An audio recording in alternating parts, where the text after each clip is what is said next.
로마서 7장 1절에서 6절. 자, 찾으셨죠? 우리 같이 합독하시겠습니다. 7장 1절에서 6절 시작. 형제들아, 내가 율법을 아는 자들에게 말하노니 율법은 그가 살아있는 동안에만 그 사람을 주관하는 것을 알지 못하느냐.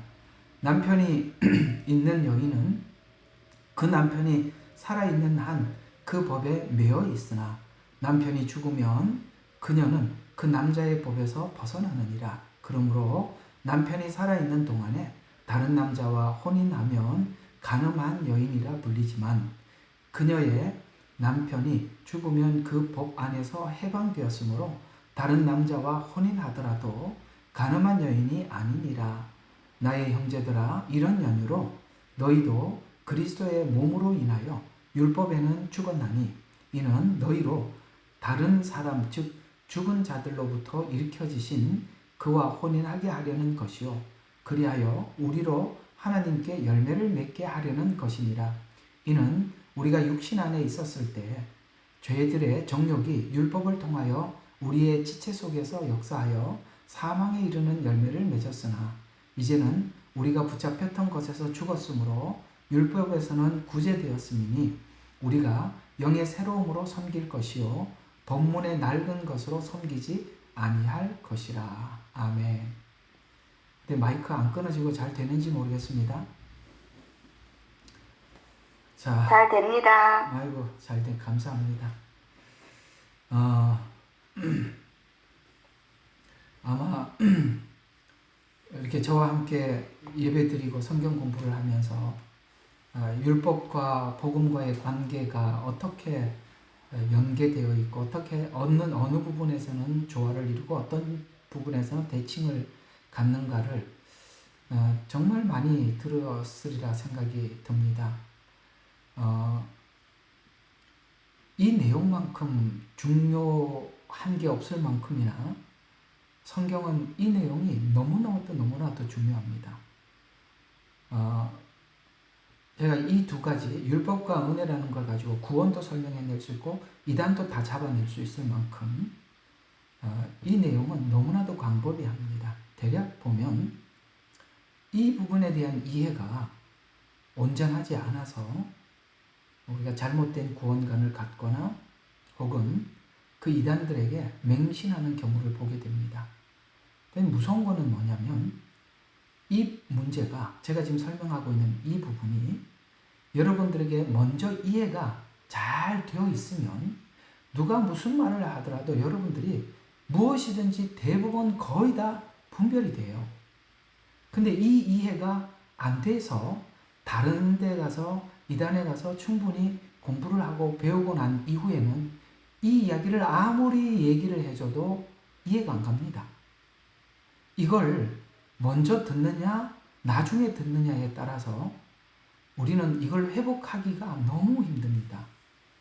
우리가 질병 중에서도 어떤 질병들은 쉽게 의사의 손에서 약만 먹어도 나을 수 있는 게 있는가 하면 대수술을 해도 회복이 가능할지 불가능할지 거기에 대해서 장담할 수 없는 것이 있어요. 그게 어떤 것이냐라고 묻는다면 저는 서슴없이 율법과 복음에 대한 이해의 부족으로 인해서 오는 문제들은 이거를 그 사람에게 이걸 설명해서 이해시키려면 너무 힘들어요. 여러분들이 다른 이단적 이해가 없는 상태에서 제게 계속 들으니까 여러분들이 지금 이해가 되는 것인데 이단에서 오신 분들은요 들어도 이해가 되는 게 아니라 헷갈리기 시작하는 거예요. 더 복잡해져 간다 이 말이에요. 그럴 만큼 이 얘기가 중요하고 성경은 이 얘기를 너무너무 중요하게 다루고 있어요. 그러나 이 문제를 설명해내기 위해서는 너무나도 많은 시간도 필요할 뿐만 아니라 여러분들에게도 여러 가지 예시가 너무너무 많이 필요하다 보니까 이걸 사실 목사님들이 특별하게 마음을 먹고 설명하기가 쉽지 않아요. 특히 이 복음에 대한 기초 베이스가 없으면 이 얘기를 아무리 설명해도 몰라요. 그러니까 이 설명을 할 수 있는 수준이 돼야만이 들을 수 있는 건데 참 그 수준까지 끌어올리기가 제가 이제 가르치는 입장이잖아요. 가르치는 입장에서 보면 그 수준까지 끌어올리기가 무진장 어렵습니다. 근데 분명히 제가 말씀드릴 수 있는 것은 이 부분에 대한 이해를 여러분이 잘 하고 계시면 무슨 이단지 선별을 할 수 있고요. 또 분명한 구원이 무엇인지에 대해서 아주 선명한 눈을 뜨게 됩니다.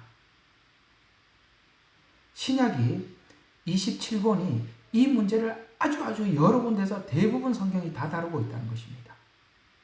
그만큼 중요하다는 것이죠.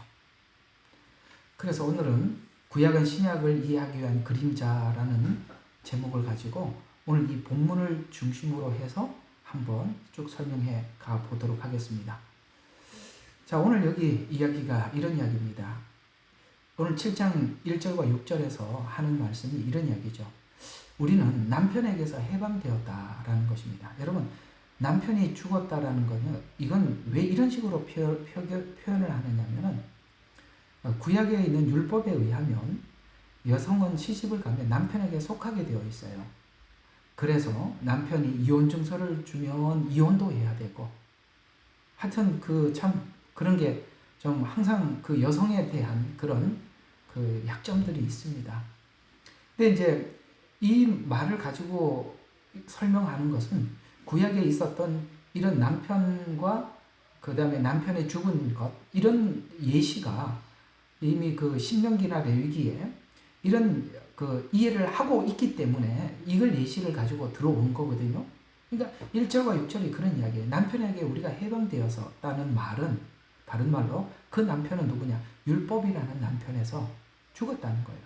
율법이라는 남편이 예수님이 십자가에 죽으면서 같이 죽어버렸다는 거예요. 그래서 예수님이 죽은 이유가 뭐냐? 율법에서 해방시키기 위해서 죽었다는 거예요. 더 이상 남편으로 따르지 말라고. 왜냐하면 율법에서 죽었다는 말은, 율법이라는 말의 뜻은, 이 율법은 우리가 알면 알수록 내가 사형 선고를 받았구나, 내가 이제 죽음 앞에 있구나, 이걸 아는 것이, 그걸 가르쳐주기 위한 것이 율법이란 말이죠.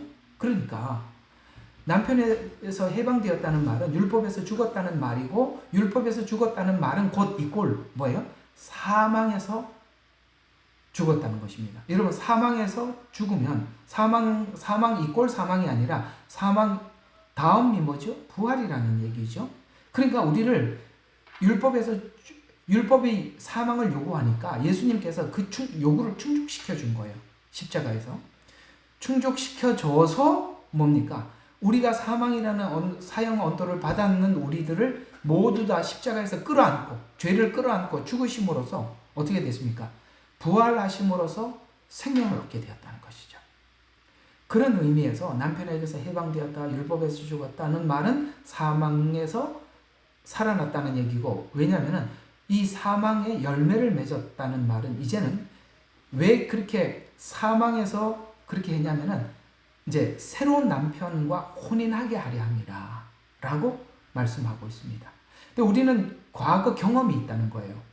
어떤 경험이 있냐면 율법에 의해서 내가 율법에서 죽었다라는 경험이 있다는 거야. 이해가 가요? 옛날에 살아본 남편이 있어요. 전 남편. 거기에 대한 기억이 있다는 거예요. 율법이라는. 그 기억을 우리가 안고, 그 남편이 분명히 내가 사실이었다는 거예요. 그러나 죽었다는 거죠. 왜냐하면 그와 혼인하기야. 그는 누굽니까? 예수님. 그래서 예수님은 우리를 끌어안고 십자가에 죽으시고 다시 살아서 우리와 다시 혼인을 했다. 이런 이야기가 되는 겁니다. 십자가의 죽음은 율법의 사망을 의미하는 것이고, 부활은 새 생명과 참여케 하기 위함이다. 이런 이야기를 여기 7장에서 설명하고 있는 것입니다.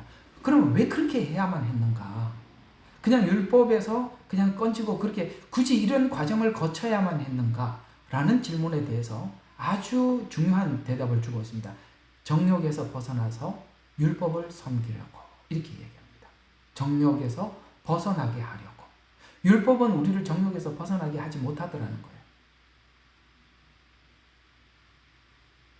그래서 율법이 하는 가장 중요한 역할이 뭐냐면 우리가 죄를 짓는 이유가 내 안에 있는 탐심 때문이라는 것을 결국에는 율법이라는 것은 겉에 나오는 법칙이 아니라 그 법칙을 지키려고 아무리 애를 써도 거슬러 내가 역으로 추적을 해보니까 이 죄라는 것이 탐심에서부터 우상을 섬기고 탐심 때문에 거짓말을 하고 탐심 때문에 간음하고 탐심 때문에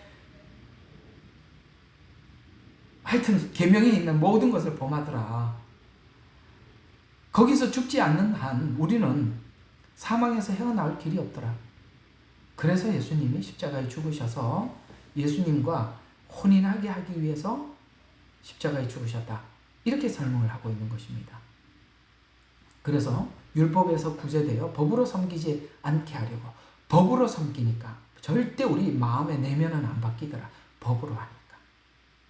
그래서 십자가 이후에 율법과 복음의 관계를 비유적으로 설명하면서 믿은 후에 율법의 지배에서 벗어나 그리스도와 연합하여 새로운 삶을 살게 되었다는 내용을 오늘 1절과 3절이 오늘 금방 읽었던 1절과 3절은 우리가 분명히 알 것은 우리가 십자가 후에 남편으로부터 해방되었다는 것을 알아야 됩니다. 그러니까 예를 들어서 우리가 이런 트라우마가 있는 분들이 있어요.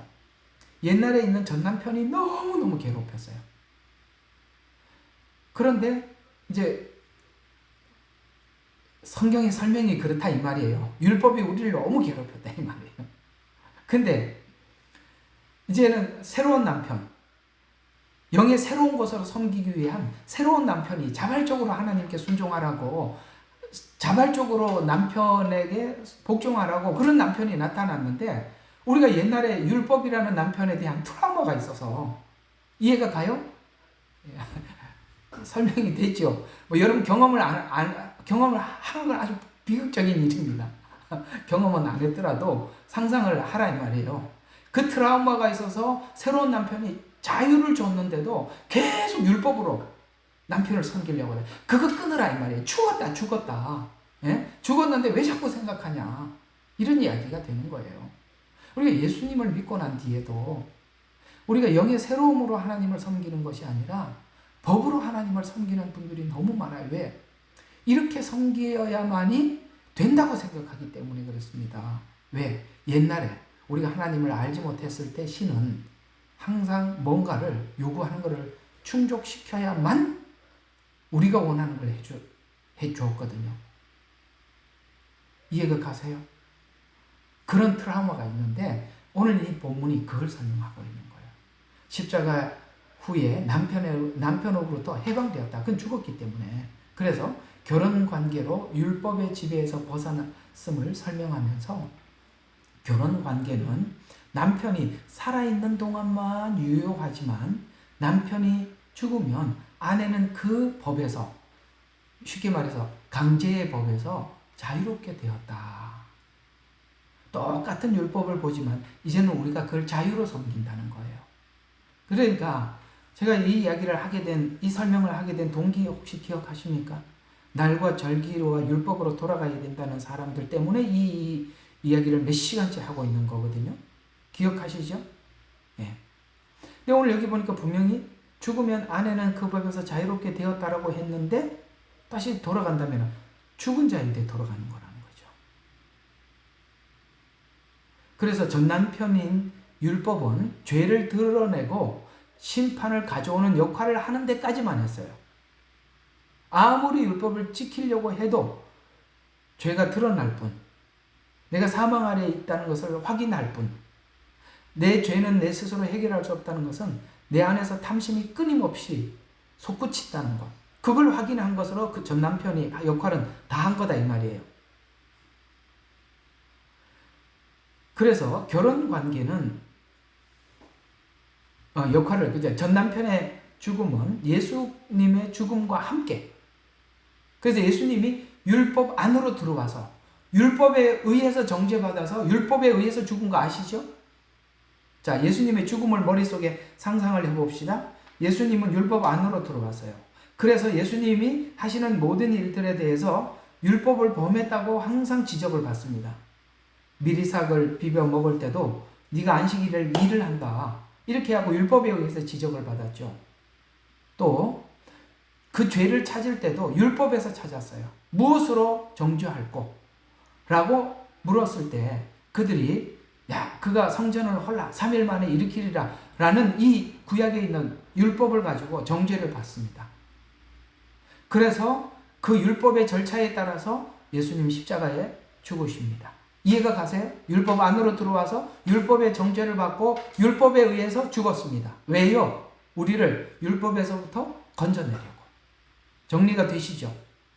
예수님이 율법 안에 들어왔다는 거, 율법에 의해서 처형됐다는 거, 이 전체를 우리가 맥락을 아시라는 거예요.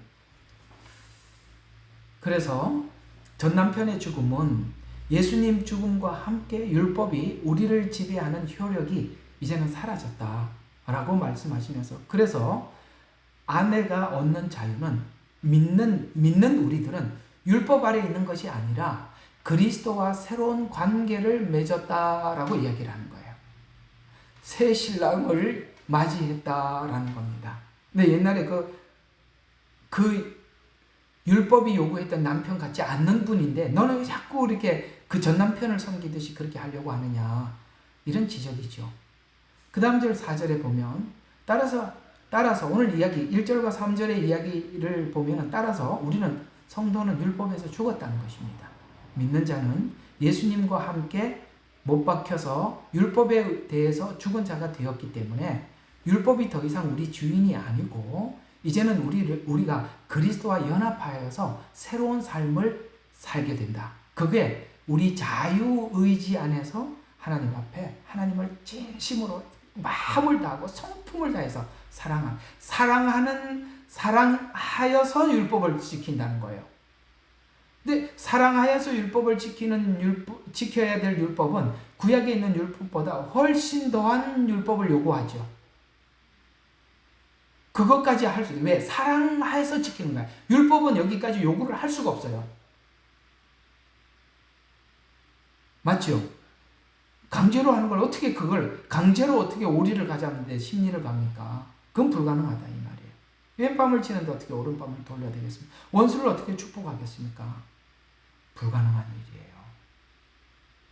그래서 예수님이 십자가에 죽으신 것은 그와 혼인하게 하려 하심이니라고 말씀하셔서 율법이 아닌 그리스도와 연합이 우리의 새 삶을 시작하며 하나님과 열매를 맺게 하려 합니다. 무슨 뜻입니까? 전에는 율법 안에서는 열매를 맺어 본 적이 있다 없다. 이 말은 이 없다라는 이야기가 되는 것입니다. 자, 그래서 5절은 또 이런 이야기가 됩니다. 사망의 열매를 맺었었다라는 말은 율법 아래 있던 과거의 삶은 죄와 정욕에 얽매여서 사망의 열매를 맺는 삶을 확인하는 시간이었고, 정욕이 활동한다는 것을 확인하는 시간이었고, 그래서 율법은 죄를 억제하는 것이 아니라 오히려 죄를 자극하고 드러내더라. 어떻게 자극하고 어떻게 드러내느냐면 율법을 지키면 지킬수록 어디로 가더라? 자랑으로 가더라. 교만으로 가더라. 그러니까 율법을 지키려고 애를 써서 하나님께서 주시는 율법을 지키려고 했는데 정말 아주 악한 죄가 드러나더라는 거죠. 여러분, 자랑과 교만은 이렇게 율법을 지켜서 자랑하게 되고 교만하게 되면 이건 누구 밥이죠? 누가 제일 좋아하죠? 이런 사람들? 마귀. 자랑하기 좋아하고 교만한 사람들은 마귀가 제일 좋아하는 사람이 되어버리는 거예요. 우리는 율법을 지켜도 마귀의 밥이 되지 않는 이유는 우리가 주님을 사랑해서 지키기 때문에 자랑으로 가지도 않고 교만하지도 않아요. 교회 안에서 여러분, 마귀에게 문을 열어놓는 사람이 누굽니까? 바로 율법을 철저하게 지켜서 교만하고 자랑으로 간 사람들 때문에 교회는 모두 혼란을 겪는 것입니다. 그는 상상을 초월하는 교만을 가지고 있고 자랑이 있습니다. 그는 정확히 마귀가 가장 기다리고 좋아하는 사람입니다. 그래서 우리가 교회 안에서 이렇게 철저하게 은혜 없이, 사랑 없이, 주님을 사랑하는 마음 없이 매우 율법적이고 그런 사람들이 정말 겪어보신 분 있으세요? 이건 상상을 초월하는 사람이 되는 것입니다. 차라리 율법을 지키지 않았더라면 외식하지 않았을 텐데, 교만하지 않았을 텐데, 차라리 그 사람 율법을 안 지키는 게 복이죠. 우리가 이런 게 있어요. 어떤 사람은 성경을 모르는 게 복이래요. 성경을 아는데 그 성경을 악용하니까 그 아는 성경이 저주가 되는 거예요. 율법을 모르고 안 지키면 차라리 나을 텐데, 지켜서 교만하고 사람들에게 자랑하기 때문에 그게 도리어 저주가 되는 거예요. 그 다음에 6절을 보면 이런 겁니다. 정욕에서 나온다는 것을 알고 영의 새로움으로 섬기게 되었다. 그걸 기다렸어요. 나는 이거 안 됩니다. 그래서 영의 새로움으로 섬기게 되었는데, 그래서 7절이 이야기하는 거예요. 7절이 참 중요한 이야기예요. 한번 7절 한번 보시죠. 자, 그런즉 우리가 무슨 말 하리요? 자, 그러니까 이제 지금 딱 이거 이해했냐? 그럼 우리가 이제 무슨 말을 하려 한번 얘기해 보자. 율법이 죄냐? 자, 그러면 율법이 교만하고 자랑하고 그렇게 죄지으라고 죄라는 열매를 맺으라고 했냐? 라고 묻는 거예요. 어때요? 율법이 죄입니까? 율법이 교만하라고 준 거예요? 자랑하라고 준 거예요? 율법은 죄가 아니에요. 그럴 수 없어요. 율법에 의하지 않고는 율법이 정말 필요했다는 거예요. 율법 때문에 죄를 알게 되었다는 거예요. 그래서 율법이 아니고서는 내가 죄를 알지 못하였으니, 자, 곧 율법이 너는 탐내지 말라 이렇게 말하지 않았더라면 내가 정욕을 알지 못했으리라. 너무 감사한 일이죠. 죄의 원산지를 알게 되었다. 율법 때문에. 은혜는 죄의 원산지를 알게 하지 못해요. 율법이라야만이 죄의 원산지를 아는 거예요. 그래서 율법 때문에 죄의 원산지를 알게 되어서 은혜를 구하러 가게 됐다는 거죠. 참 율법이 너무 귀한 거 맞지요? 그렇습니다. 근데 이제 문제는 여기까지 여러분들 이제 이해가 됐죠?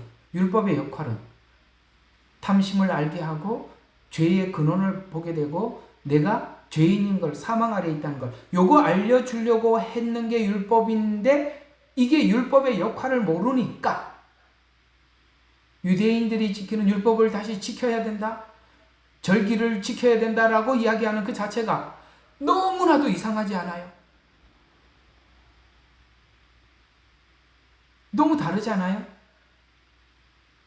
그래서 이런 이야기가 된 거야. 이 사실을 알려주기 위해서 율법은 그림자 역할을 했을 뿐인데, 형체를 알려주기 위해 알려준 그림자인데, 그게 율법인데 다시 율법으로 돌아간다면 이것은 형체를 붙잡지 않고 그림자를 붙잡으러는 가는 것이 아니냐. 이게 성경 설명이라는 거예요. 절기를 지키자, 다시 유대인들이 지키는 율법으로 돌아가자라고 한다면 우리는 그림자로 다시 돌아가자는 이야기와 같다. 자, 그게 히브리서 10장에 나옵니다. 자, 성경을 그쪽으로 빨리 옮기십시오. 히브리서 10장 1절에서 4절. 자, 10장 1절에서 4절. 자, 율법에는 다가올 선한 것들의 그림자예요. 자, 뭐라고요? 다가올 선한 그림자. 율법은 그림자래요. 자, 는 있으나 그것들의 형상 자체는 없다. 맞죠? 그림자만 있을 뿐이지 그림자를 설명하고 형상은 아니다는 거예요. 실체는 아니라는 거예요. 실체는 예수님이잖아요. 그죠? 자, 형상 자체는 없으므로 그들이 해마다 계속해서 바치는 희생 제물들로는 이거 뭐죠? 1년에 한 번씩 되는 속죄일, 혹은 절기 이런 것들이겠죠. 그래서 계속해서 바치는 희생 제물들로는 그곳에서 나오는 자들을 결코 온전케 할 수 없느니라. 율법과 이런 구약에 있는 이 제사들은 전부 다 우리를 온전케 하지 못했다는 거예요. 그림자에 불과해요. 온전케 하지 못했다는 걸 알아야 온전한 걸 기다리니까 그런 역할을 했을 뿐이다. 2절 그랬더라면 그들이 제물 드리는 일을 그치지 아니하였겠네. 계속 반복하는 것은 무슨 뜻이죠? 해결이 안 됐다는 거죠. 그래서 계속 반복한 거다. 이는 경배하는 자들이 단번에 정결케 되면 죄들에 대한 의식이 더 이상 없었을 것이다. 그게 됐더라면 그게 계속 반복 안 됐을 것이다. 그러나 이 희생제물로 인하여 해마다 죄들을 다시 기억하게 하였나니 계속 반복하는 것은 죄를 기억하게 하기 위해서 그걸 한 것이지 그 자체가 죄를 전부 다 해결하거나 그런 건 아니다. 기억하게 하려고 한 것이다. 이는 황소와 염소들의 피를 제거하는 것이 불가능했다. 그래서 지금 계속 이 반복했던 것이 뭐냐면 피로서만 정결케 된다는 것을 계속 설명해 주기 위해서 그 일을 계속 반복했을 뿐이라. 그것이 황소든 염소든 피를 강조하기 위해서. 누군가가 이 피는 1년에 한 번 우리가 겉으로 지은 죄들은 용서할 뿐이지 잠깐만요. 이 구약에 있었던 이 제사 자체는 근본적인 죄 문제의 해결은 하지는 못했다는 거예요. 그래서 근데 계속 죄를 기억하게 하면서 뭘 계속 사람들에게 알려주고 싶었냐면 피를 흘려야 이 죄가 용서함을 받는다. 이걸 근데 계속 반복해. 염소나 황소의 피로는 안 된다. 그렇게 해서 계속 반복했던 거고. 그래서 히브리서 11장에 이야기하는 것은 뭐냐면은 이거는 그냥 겉으로 지은 죄만 용서해 줄 수 있었지. 양심상 지은 죄, 자유의지, 탐심 여기까지는 누구도 해결하지 못했다. 그건 예수님께서 우리 마음속에 오셔서 성령님의 그 비침을 받고 온전히 변화된 이후에만이 가능한 일이라. 그 구약은 전부 다 이런 것을 그림자로 예시했을 뿐이다. 그래서 오늘 금방 읽거든. 율법은 그림자다. 그림자로 불가능한 것을 알게 해준 것은 완전한 것을 기다리게 하려고 했을 뿐이고 그것은 절대 온전케 될 수 없다라는 걸 가르쳐줘서 뭐라고요? 온전케 하실 분을 기다리게 하는 것. 해마다 드려서 계속 이걸 기억하게 하기 위해서. 그래서 했을 뿐이다. 여러분 이걸 다시 돌아가면 이거 얼마나 웃겨요. 지금 우리가 예수님이라는 여러분들이 서울에서 부산을 가나? 부산에서 서울 가는 게 더 낫나? 보니까 그게 여기 부산 사람 없으니까 서울이 많으니까 서울로 목적지를 정합시다. 이제 여러분들이 서울 가기 위해서 부산에서 출발을 했어요. 그러니까 부산에서 출발은 서울 가기 위한 시작과 수단에 불과하죠. 그 서울에 도착하고 난 뒤에 왜 다시 부산으로 내려가요? 그게 참 이상하지 않아요? 율법과 구약은 예수를 만나기 위해서 준 건데 만났는데 왜 다시 돌아가죠? 안내자인데 중매쟁이가 중매를 하기 위해서 신부와 신랑을 만나게 해줬는데 중매쟁이로 다시 돌아간다? 중매쟁이를 만난다? 아니죠. 율법은 예수님을 만나게 하기 위한 중매쟁이에 불과하죠. 그러니까 이게 하도 비유가 말이 안 돼서 이렇게 비유를 합니다만 이 비유 자체도 참 웃기는 이야기입니다. 예, 그 돌아간다는 것은 전혀 성경이 말씀하는 것과 전혀 다르다. 자, 다시 좀 더 한 군데 더 봐요. 9장 11절과 12절. 자, 9장 11절과 12절. 제사장마다 매일 서서 섬기는, 아니죠. 9장이죠. 잘못 봤습니다. 9장 11절. 그러나 그리스도께서 다가올 선한 것들의 대제사장으로 오셔서 손으로 짓지 아니한 이러한 건물이 아닌 더 크고 온전한 성막을 통하여 염소와 송아지 피로 아니하고 오직 자신의 피로 한 번의 성소에 들어가셔서 우리를 위하여 영원한 구속을 이루셨느니라. 자, 다시 한번 이 성경 구절을 읽으시면서 예수님께서 하셨던 이 말씀을 우리에게 이해시키기 위해서 했던 말씀이 어떤 내용인지 여러분 상상 좀 해봐요. 다시 한번 읽어드릴게요. 자, 9장 11절. 그리스도께서 다가올 선한 것들의 대제사장으로 오셔서, 자, 손으로 짓지 아니한, 기억 잘 요거, 이게 무슨, 예수님이 이런 얘기 언제 했죠? 손으로 짓지 아니한 곧 이러한 건물이 아닌, 또 뭐죠? 더 크고 온전한 성막을 통하여, 더 크고 온전한 성막? 그 다음에 염소와 송아지 피로 아니하고 오직 자신의 피로 한 번. 자, 여기 아까 사람이 짓지 아니한 성소, 한 번의 성소에 들어가셔서 우리를 위하여 영원한 구속. 이거 예수님이 하신 말 어디에? 이제 퀴즈입니다. 성전을 헐라 3일 만에 일으키리라, 이 이야기잖아요. 사람의 손으로 짓지 아니한 단번에 3일 만에 일으키리라. 사람들이 듣고, 이 복음을 모르니까 사람들이 듣고, 와, 황당하도다. 우리가 이거 성전을 짓는데 48년인가 그렇게 긴 기간이 걸렸는데, 아니 3일 만에 일으킨다고. 그래가지고 이제 이거 가지고 이제 걸어서 예수님을 십자가에 못 박았죠. 손으로 짓지 아니함. 이걸 누가 알아듣겠습니까? 예수님 십자가의 죽음이 무엇이며 부활이 무엇인지 알지 못하는 사람들은 이 말을 알아듣지 못하죠. 여러분은 다 알아듣지요? 그 얘기입니다. 이 말씀이 히브리서에 이렇게 나와 있지만 예수님은 직접 그렇게 말씀하셨던 것입니다. 왜 그렇게 했을까요? 바로 우리가 그 남편인 예수님으로부터 영의 새로움으로 주님을 섬기게 하기 위해서 그렇게 하셨는데, 이게 바로 자유라는 거예요. 자유의지 속에 너는 네가 네 마음을 다해서, 너의 뜻을 다해서, 너의 정성을 다해서 하나님을 사랑하라. 왜요? 하나님도 마음을 다해서, 정성을 다해서, 뜻을 다해서 우리를 사랑했대, 먼저. 그러니 우리도 마음과 뜻과 정성을 다해서 하나님을 사랑하라. 그게 자유하는 복음이라. 이 자유가 여러분들이 죄를 허용한다는 얘기가 아니라 이 말이에요.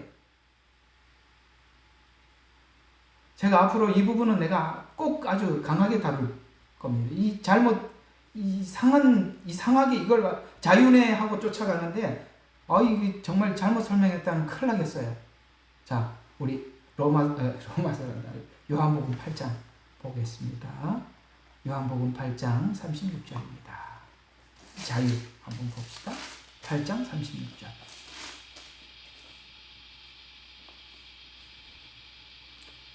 자, 36절. 자, 우리 한번 36절부터 보겠습니다. 자, 그러므로 만일 아들이 너희를 자유케 하면 참으로 너희가 자유롭게 되리라.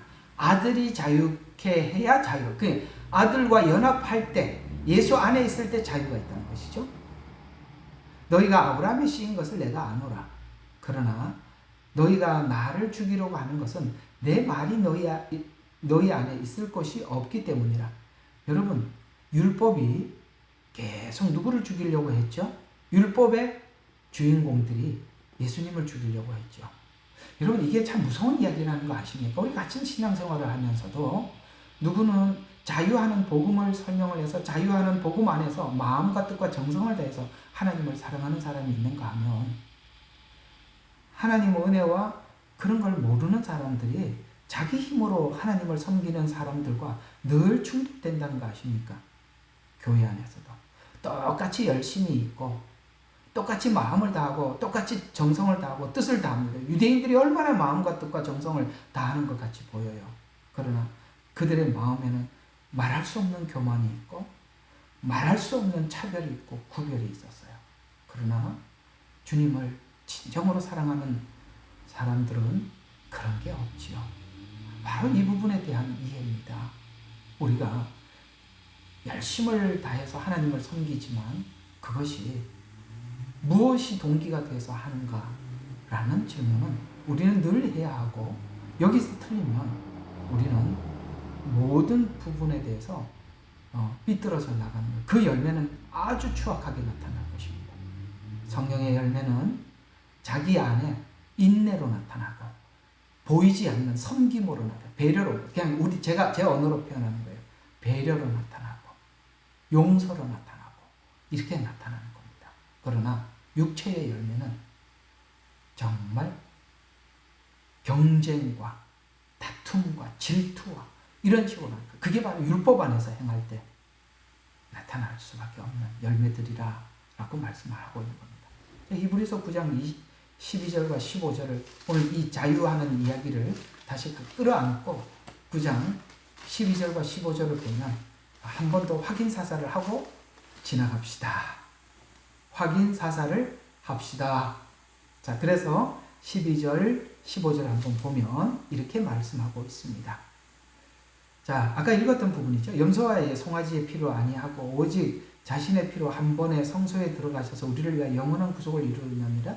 황소와 염소의 피와 암송아지의 제도 불결한 자들에게 뿌려 육체를 정결케 함으로 거룩하게 한다면, 이게 겉으로 지은 죄를 용서해 줄 수 있는 능력이 있다면 그 피가, 그런 말이죠. 하물며 영원하신 성령을 통하여 흠없는 자신을 하나님께 드린 그리스도의 피가 어찌 죽은 행실과, 와, 놀랍죠. 어디까지 해야 한다고요? 죽은 행실. 여러분들에게 죽은 행실이 있어요, 없어요? 우리가 살면서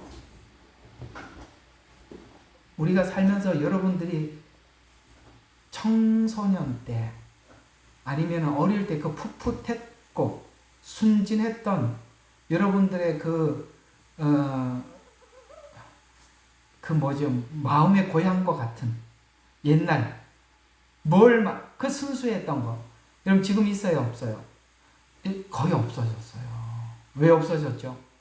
하도 시달려서 다 사라졌어. 근데 그거 죽은 행실이란 말은 그게 진짜 행해져야 되는데 그게 살아나더라는 거예요. 배려가 살아나고, 용서가 살아나고, 이해가 살아나고, 공감이 살아나고.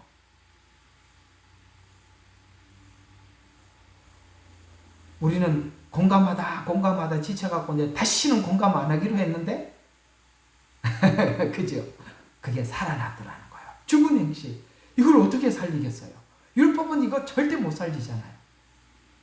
그래서 죽은 행실에서 너희를 양심을 정결케 하여, 와, 양심이 살아나. 그 다음에 하나님을 섬기게, 섬긴다는 거 아까 마음과 뜻과 정성을 다해서 사랑한다는 거예요.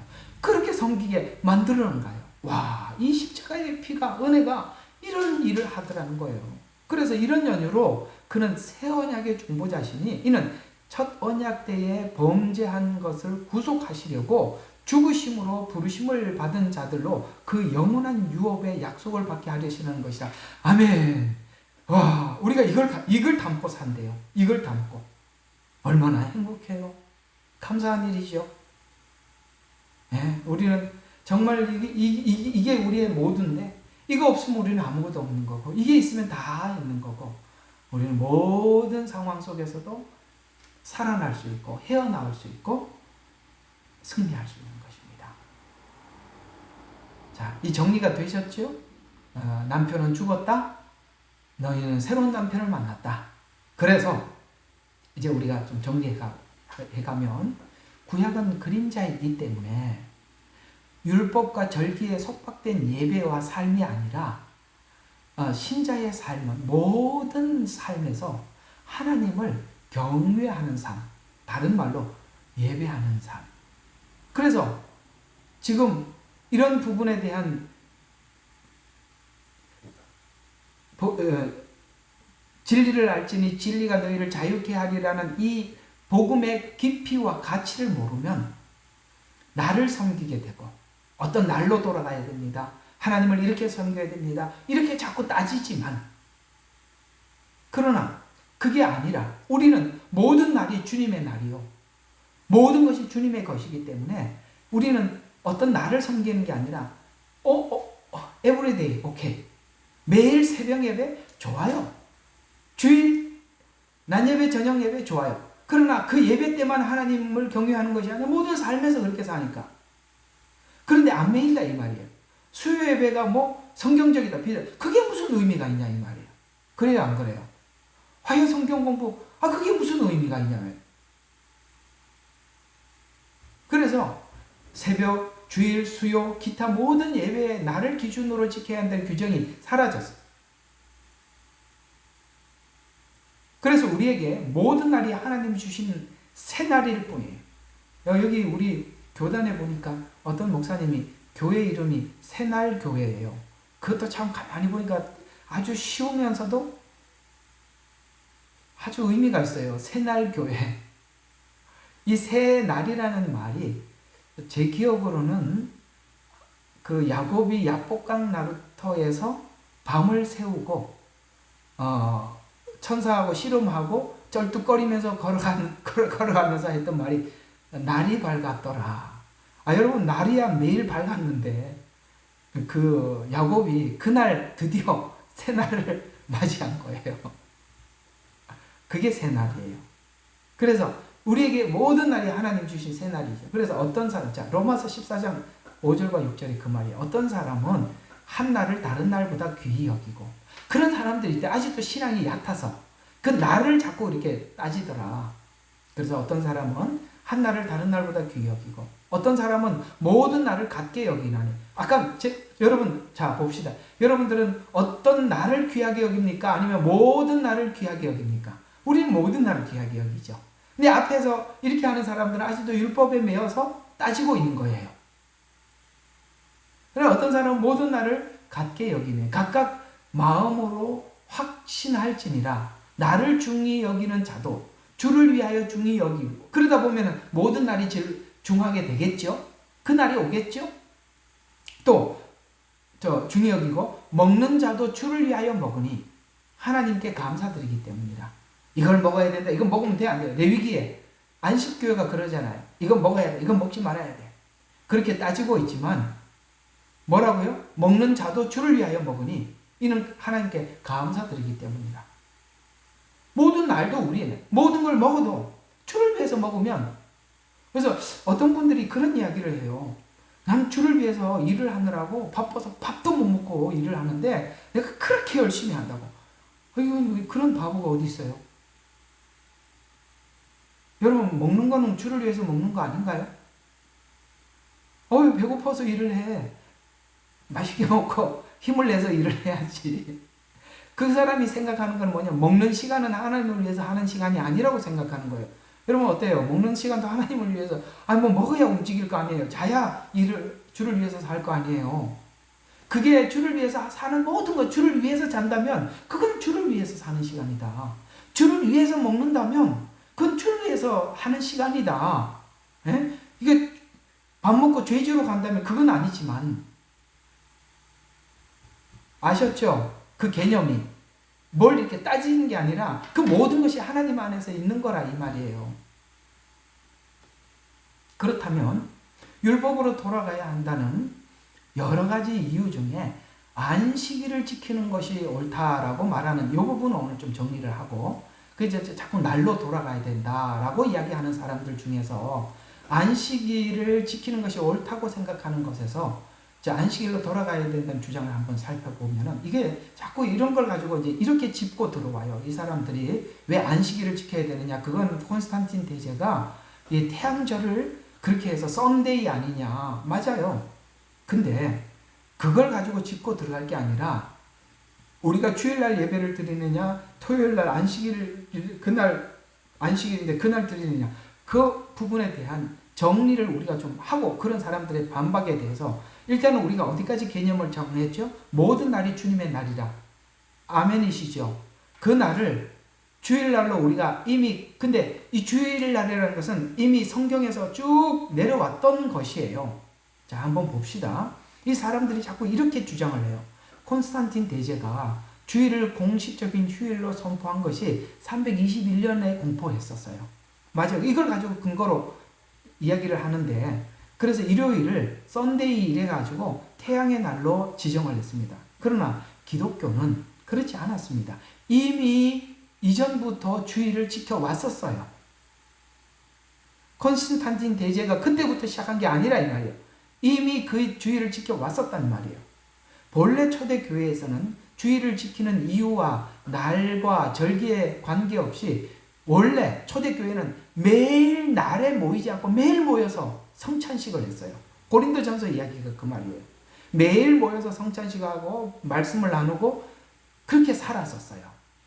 근데 주일을 어떻게 지냈었냐면, 자, 주일을 예배일로 지정한 것을 부활을 기념하기 위한 것으로 초대교회에서부터 이미 지켜왔었어요.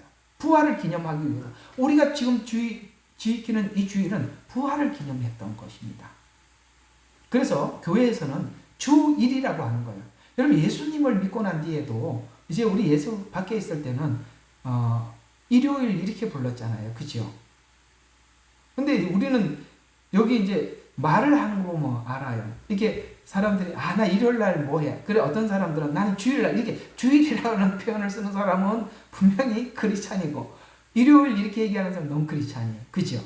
우리는 주일이라고 부르거든요. 왜냐면 주님의 날이기 때문에 그렇습니다. 그걸 줄여서 주일 이렇게 부릅니다. 그러면 주님의 날, 곧 주일에 예배를 드렸던 근거들이 성경에 나와요. 자, 마태복음 28장 1절에 보면 안식일이 끝난 후, 자, 이게 이제 부활을 근거로 예배를 드리기 시작했다는 거예요.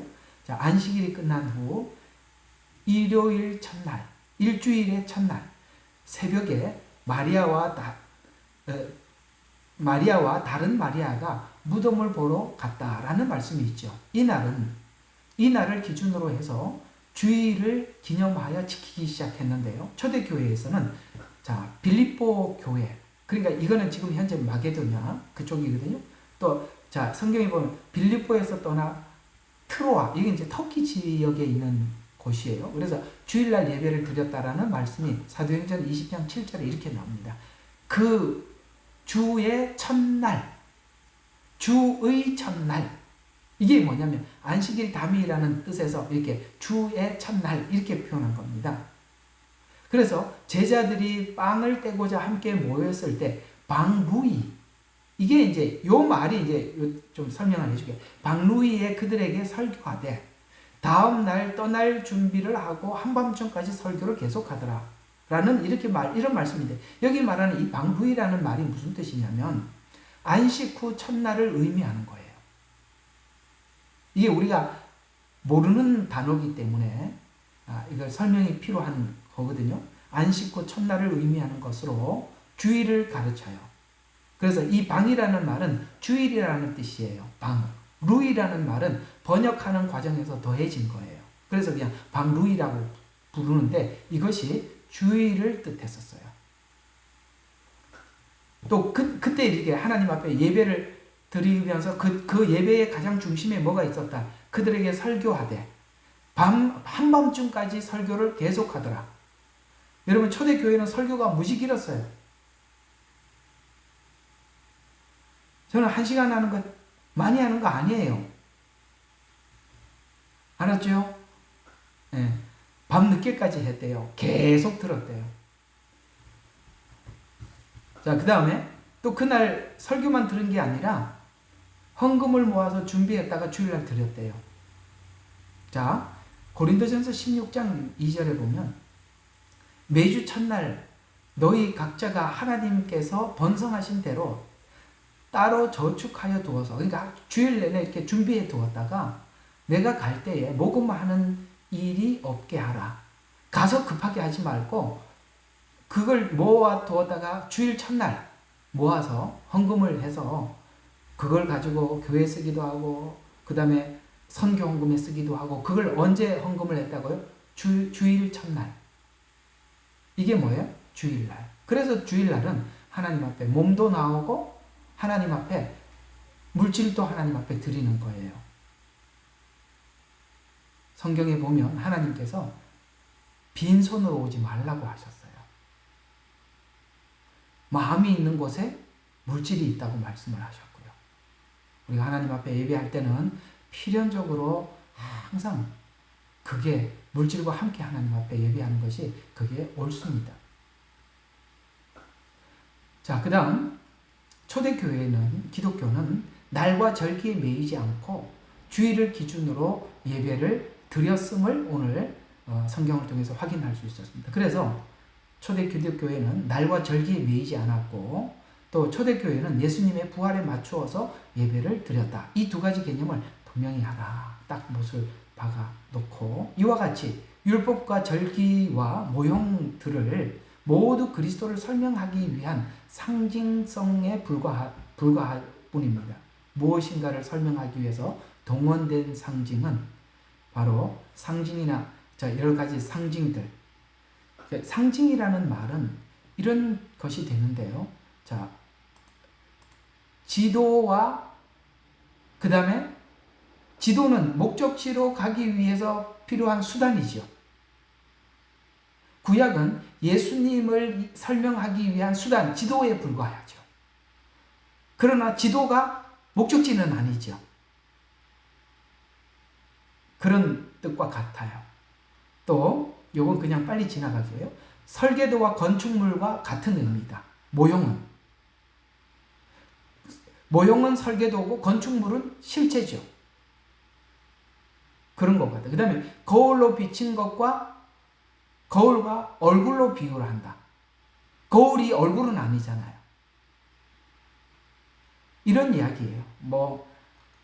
허접해 보이지만 이렇게 정도까지만 이해를 하면 되겠습니다. 자, 그래서 요거는 다음 주에 이 하나님 교회가 이렇게 이런 절기를 이용해서 얼마나 사기를 치고 나쁜 짓을 하는지는 다음 주에 한 번 더 다루기로 하고. 그러니까 일자는 이런 부분들을 여러분들한테 설명을 해놓고 이런 문제를 다뤄야 사람들이 그렇구나 이렇게 되는 거예요.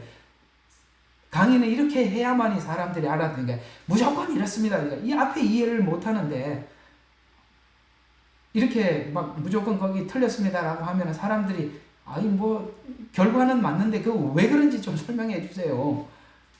저번에 한번 설문조사를 했대요. 교회 성도들에게 설문조사를 했는데 성도들에게 물어봤대. 뭘 물어봤냐면은 여러분들이 성경에서 뭔가를 누군가가 여러분들에게 성경을 가르친다면 성경의 어떤 부분에 대해서 꼭 배우고 싶습니까? 라는 질문을 성도들에게 물어봤대요. 그랬더니 성도들이 이런 대답을 했다고 합니다. 제가 정말 알고 싶은 거 하나는 뭐냐면 성경 창세기부터 요한계시록까지 성경이 뭘 설명을 하려고 하는지 그걸 한 번만 설명을 해달라는 거예요. 이해가 가요? 여러분들도 그 말 공감하세요? 얼마나 이게 뭔가가 있긴 있어서 성경이 있는데 이 성경의 이야기의 주제가 뭐고 뭘 설명하기 위해서 성경 66권이 있으면서 그 66권마다 한 권 한 권 안에 예수님이 뭘 설명하고 싶어 하는지를 그걸 보고 성경 개론이라 그러는 거예요. 개론. 그 이야기예요.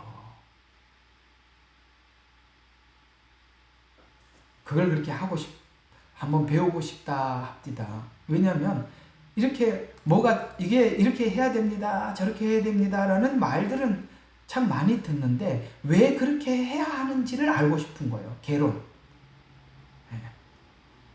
자, 오늘은 여기까지 하고 로마서 7장 1절과 6절을 통해서 여러분들에게 율법과 은혜의 관계 속에서 우리가 이제 지난날 남편이 죽었다. 그러니 거기 매이지 마라. 우리가 옛날에 율법으로 하나님을 섬겼듯이 거기서 우리가 자유하고 이제 나와서 하나님을 마음을 다하고 뜻을 다하고 성품을 다해서 섬겨라. 그건 주님과의 그 인격적인 만남을 가졌을 때 우리가 가능한 일이기 때문이다 라는 뜻에서 여러분에게 말씀을 드렸습니다. 자, 오늘 이 말씀을 잘 기억하시면 앞으로 이렇게 이야기하는 많은 부분들의 율법과 복음에 대한 이 차이점에 대해서 여러분이 많이 이해하는 데 도움이 되리라 생각이 듭니다. 우리 매일매일 차근차근 이렇게 우리 비워진 부분들을 하나 둘 채워가도록 해요. 알았죠? 여러분들이 질문을 하라 그러면 질문이 있기는 있는데 질문을 못 만들어요. 왜냐하면 뭔가 이 부분에 대한 알고 싶은 거는 있는데 그걸 문구로 설명을 할 수가 없어. 그걸 내가 지금 해주고 있는 거예요. 맞아요? 이 질문 할 수 있겠습니까? 근데 여러분들 이 부분은 질문 캐션이 있단 말이에요. 근데 그 캐션을 질문으로 글로 표현을 하지를 못해.